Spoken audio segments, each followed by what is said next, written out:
इन लोगों को कहीं ना कहीं जेल में आना पड़ता है।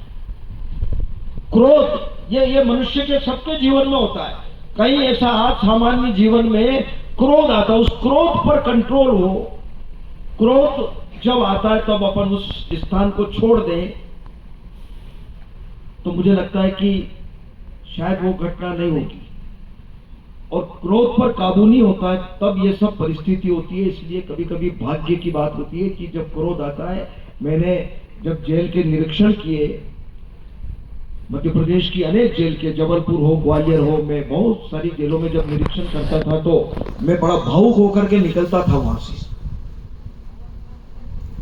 बहुत भावुक हो जाता। अनेक लोग ऐसे बहुत अच्छे, कई डॉक्टर, कई इंजीनियर, कई अच्छे पढ़े लिखे, कई अच्छे पदों पर रहने वाले, जिनके कहीं ना कहीं क्रोध में कुछ घटना हो गई और कई को आजीवन कारावास हो गया, कहीं कुछ सजा हो गई। मैं उनके पास भी बैठा बहुत बार, अकेले में बैठ करके मैंने बहुत सारी बातें उनसे की, बात की, क्या हुआ क्या नहीं हुआ, लेकिन निष्कर्ष जो आया वो यह आया कि क्रोध में कहीं ना कहीं कुछ कर दिया। बाद में बहुत प्रायश्चित होता है, प्रायश्चित भी बहुत होता है,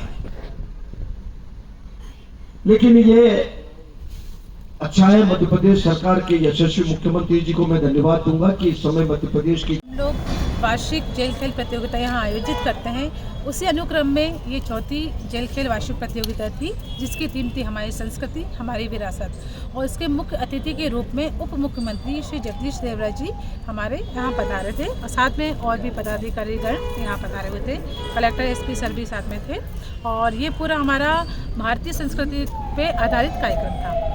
4 दिवसीय जो चौथा साल है आपका, वो 3 दिवसीय कार्यक्रम है, मतलब कैदियों के बीच में एक अलग तरह का मैसेज अपने मुख्यमंत्री जी ने दिया, क्या लगता है आपको? बिल्कुल, ये मेरे लिए बहुत ही गर्व की बात है, सम्मान की बात है कि मुख्यमंत्री जी ने हमारे जेल के लिए इतना समय दिया और इतना सुंदर उद्बोधन दिया, जिससे हम भी कृतार्थ हैं। और मुझे लगता है कहीं ना कहीं बंदियों पे भी इस पर बहुत असर होगा और ये कार्यक्रम हम हर साल कराते हैं और जब तक मैं यहाँ हूँ मैं कराती रहूँगी। सीमित संसाधनों में आपने इतना शानदार कार्यक्रम किया है जिसमें जिलाध्यक्ष जी ने और मुख्यमंत्री ने तारीफ की है।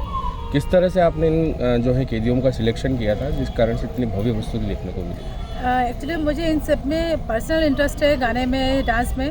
तो मैं महिला बंदियों पुरुष बंदियों का चयन खुद करती हूँ और डांस भी मैं उन्हें खुद ही सिखाती हूँ, गाने का चयन भी मैं करती हूँ। साथ में उनके पूरे सुबह से लेकर शाम तक मैं साथ में बैठ कर प्रैक्टिस कराती हूँ। तो मेरा ये पर्सनल इंटरेस्ट का विषय है, इससे मुझे इसमें थोड़ा आनंद भी आता है और साथ में मैं होती हूँ तो बंदियों को भी अच्छा लगता है, तो तैयारी भी काफ़ी अच्छी होती है। मैडम, वर्ष भर में किस तरह की एक्टिविटीज़ और अन्य दिनों में की जाती हैं?